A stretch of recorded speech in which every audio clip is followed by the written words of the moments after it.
വളരെ സിമ്പിളായിട്ട് ഫ്രൈ പാനിൽ എങ്ങനെയാണ് ഇടിയപ്പം തയ്യാറാക്കുന്നതെന്ന് നോക്കാം.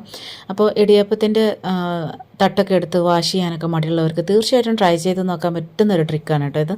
ഫ്രൈ പാൻ ഒന്ന് ചൂടാക്കി അതിനകത്തേക്ക് അല്പം വെളിച്ചെണ്ണ സ്പ്രെഡ് ചെയ്ത് കൊടുത്ത് നമ്മളുടെ ഇടിയപ്പം ചുറ്റിച്ചു കൊടുക്കുക.